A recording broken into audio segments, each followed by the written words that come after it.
आज आपण कवी विजय सोसे यांची पाऊस आला ही कविता बघणार आहोत. कवी विजय सोसे, विजय विश्वासराव सोसे, जन्म 1960. नवोत्तर कालखंडातील एक प्रमुख कवी. प्रतिभा साहित्य संघाच्या माध्यमातून ग्रामीण साहित्य चळवळीत सक्रिय सहभाग. शेती मातीत काबाड कष्ट करताना प्रत्यक्ष जीवनानुभवातून त्यांची कविता साकारलेली आहे. नौका मारू पोटात, पाऊस आला हे त्यांचे काव्यसंग्रह. कोंदण हा ललित लेख संग्रह तथा तितंबा हे नाटक प्रकाशित. त्यांच्या कविता विविध दिवाळी अंक वृत्तपत्रातून प्रकाशित. सूर्यकांता देवी चॅरिटेबल ट्रस्टच्या ग्रंथगौरव पुरस्काराने सन्मानित.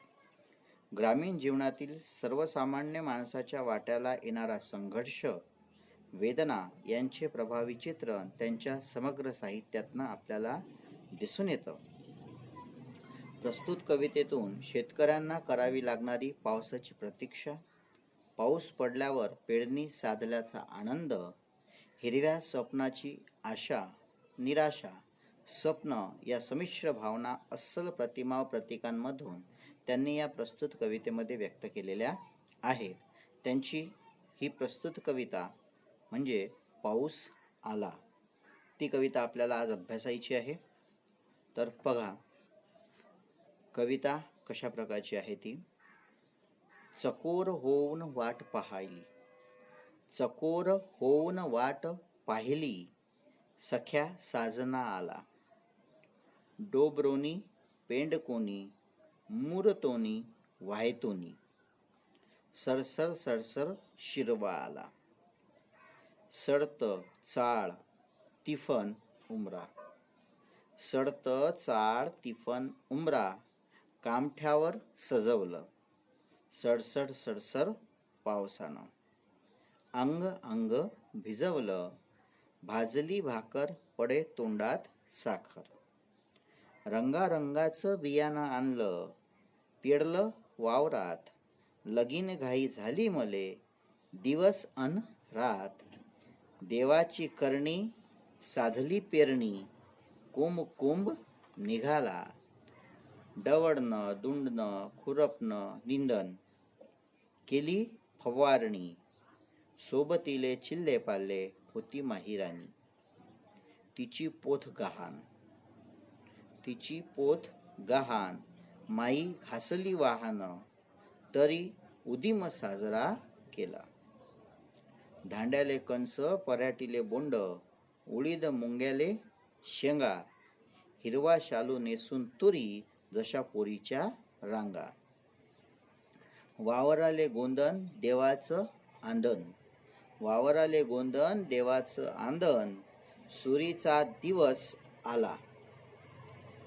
मळक्यात पाहिलं कणगीत पाहिलं, मळक्यात पाहिलं कणगीत पाहिलं, काय उरलं बाकी.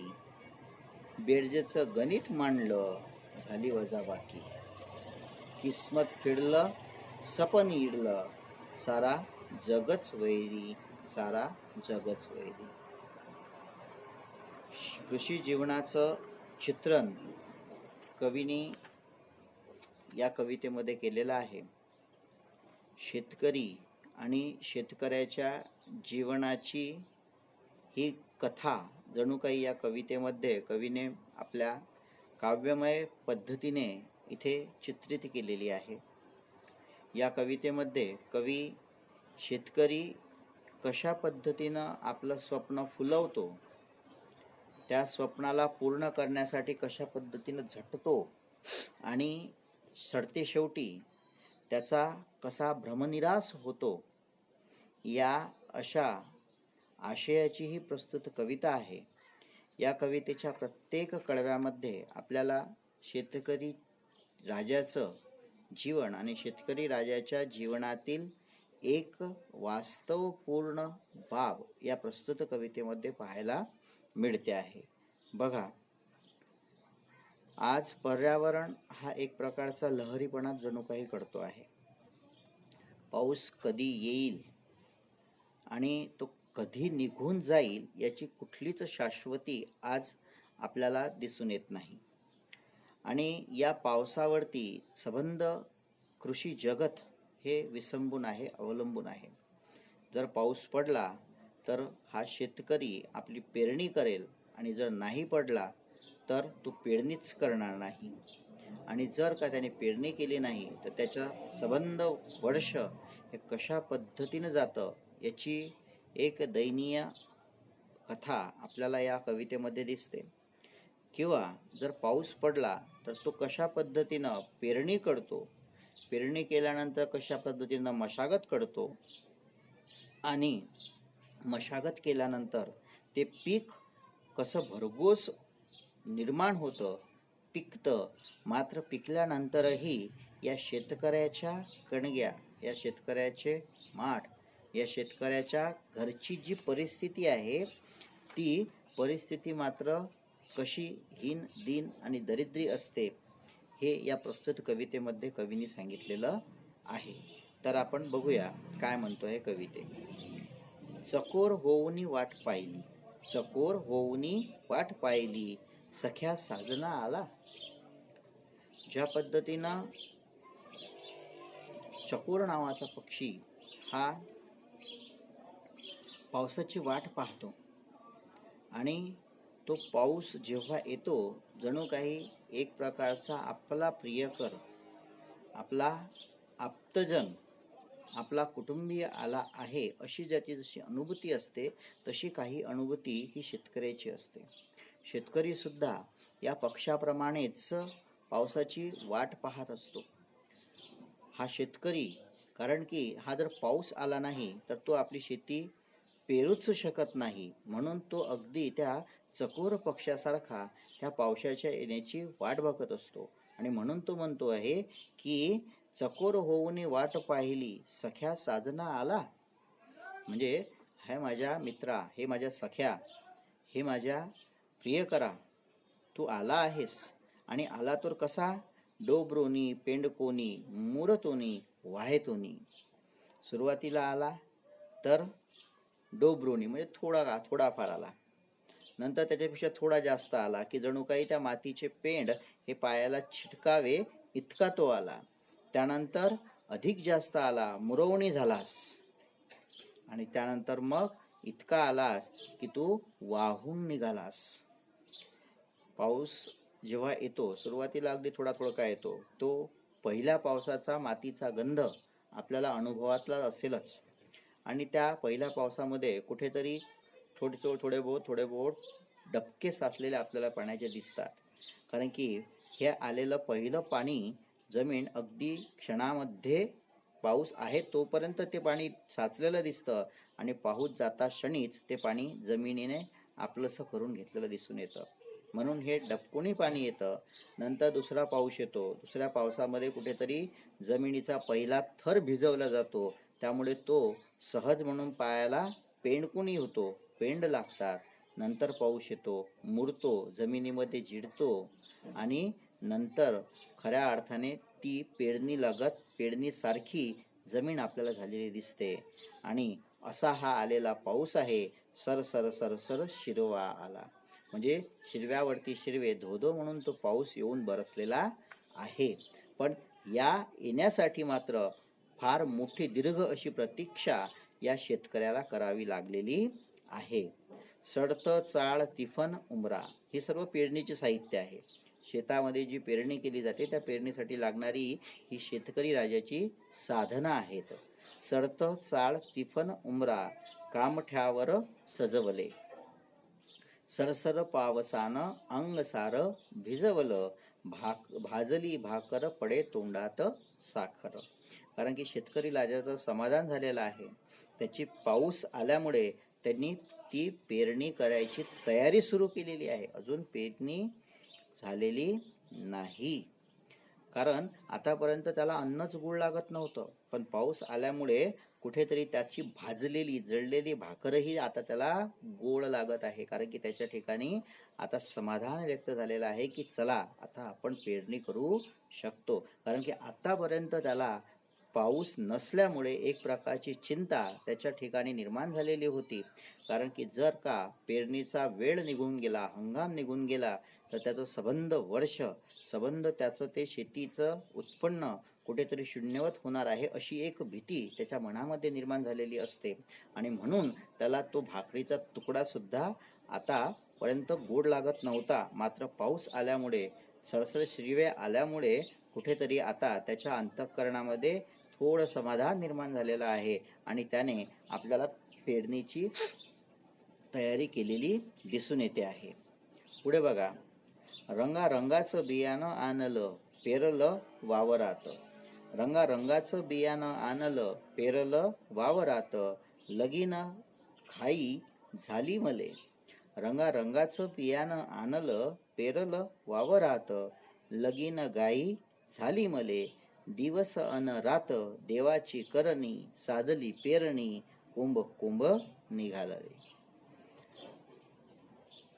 वेगवेगळ्या पिकांचं वेगवेगळे वाण त्यांनी निर्माण केलेले आहेत आणि ते इथनं तिथनं संग्रहित केलेले आहेत. आणि असं करून त्यांनी वावर पेरलं लगीन घाईनं. म्हणजे जसं जमल, ज्या पद्धतीनं जमेल, ज्या वेळेला जमेल तशा पद्धतीनं त्यांनी त्याचं शेतातली पेरणी केलेली आहे. आणि परमेश्वराच्या कृपेनं त्याची पेरणी सुद्धा साधलेली आहे. बी हे मातीच्या गर्भातनं अंकुरून आपल्याला कुठेतरी त्याची पेरणी साधलेली दिसून येते आहे. मग आता पेरणी साधली तर त्याची निगा सुद्धा राखावी लागते, त्याला संरक्षण करावं लागतं, त्याचं संवर्धन करावं लागतं, त्याची काळजी घ्यावी लागते. आणि त्यासाठी मग कवी काय म्हणतोय बघा, डवरण दुंडन खुरपण निंदन. डवरण दुंडन खुरपण निंदन केली फवारणी. सोबतीले चिल्ले पाल्ले होती माहिराणी. तिची पोथ गहाण. तिची पोथ गहाण माई घासली वाहन. तरी उदीम साजरा केला. कवी म्हणतो आहे की पेरणी साधली म्हणून झालं नाही, तर त्या पेरणीला पिकवण्यासाठी श्रम घ्यावं लागतं. ते श्रम घेतलेले आहेत. कारण की इतरांना जर कामासाठी सांगतो आहे तर त्यांना मोबदला द्यावा लागतो. म्हणून कवी म्हणतो आहे की माझी चिल्ले पाल्ले आणि माझी पत्नी, आम्ही सर्वजण त्या जंगलामध्ये, त्या शेतामध्ये राबलो. आम्ही डवरणी केली, दुंडन केलं, खुरपण केलं, निंदन केलं, फवारणी सुद्धा दिलेली आहे. त्या पिकाची निगा राखण्यासाठी जे जे करावं लागलेलं आहे ते मी केलेलं आहे. आणि ह्यासाठी लागणार होता तो पैसा अडका. तो पैसा अडका नव्हता, म्हणून पत्नीची पोथ त्याने कुठेतरी गहाण ठेवलेली आहे. आणि त्या वावराचा उदीम करता करता याच्या पायातल्या वाहना म्हणजे चपला सुद्धा पूर्णतः घासलेल्या आहे. अशी याची ही दीन दरिद्री अशी परिस्थिती आहे. पण तरी सुद्धा तो त्या जिद्दीने आणि चिकाटीने ते पीक पिकवण्यासाठी आपल्याला काबाड कष्ट करताना दिसतो आहे. पुढे बघा काय म्हणतात, मग काय घडते ते. धांड्याले कणस पराटीले बोंड. धांड्याले कणस पराटीले बोंड. उडीद मुंगाले शेंगा. हिरवा शालू नेसून तुरी जशा पोरीच्या रांगा. वावराले गोंदन देवाचं आंदन. सुरीचा दिवस आला. मग या केलेल्या कष्टाचं फळ त्याला मिळालं म्हणजे काय झालं की त्या पिकाला वेगवेगळं फळं लागलीत. धांड्याला ज्वारीला कणीस लागलीत, पराठीला बोंड लागलीत, उडीद मुंगाला शेंगा लागल्या आणि तुरीला सुद्धा शेंगा लागल्या. ते तूर सुद्धा बहरून आली. आणि जणू काही हे या शेतीला, या शिवाराला एक प्रकारे हिरवा शालू नेसवलेला आहे, हिरवं गोंधन केलेलं आहे की काय. आणि हा सर्व साज जणू काही पोरींच्या रांगांसारखा कवीला भासतो आहे. आणि असं करत करत करत ते आलेलं पीक परिपक्व झालं आणि काढणीसाठी आलेलं आहे. आता तो काढणीचा दिवस उगवलेला आहे. आणि या शेतकऱ्याने ती पीक काढून कापून आणलं खरी, पण नंतर मात्र जे घडलं ते फार भयावह आहे. म्हणून कवी म्हणतो, मळक्यात पाहिलं. पीक झालं, पीक पेरलं, पाऊस आला, पेरणी झाली, पीक निघालं, पीक जगवलं पीक आलं सुद्धा, मात्र शेतकऱ्याच्या वाट्याला काय उडलाय बघा, मळक्यात पाहिलं कणगीत पाहिलं, मळक्यात पाहिलं कणगीत पाहिलं, काय उरलं बाकी. मळक्यात पाहिलं कणगीत पाहिलं, काय उरलं बाकी. बेरजेचं गणित मांडलं, बेरजेचं गणित मांडलं, झाली वजाबाकी, झाली वजाबाकी. किस्मत फिरलं, सपन इडलं, सारा जगच वैरी झाला, सारा जगच वैरी झाला.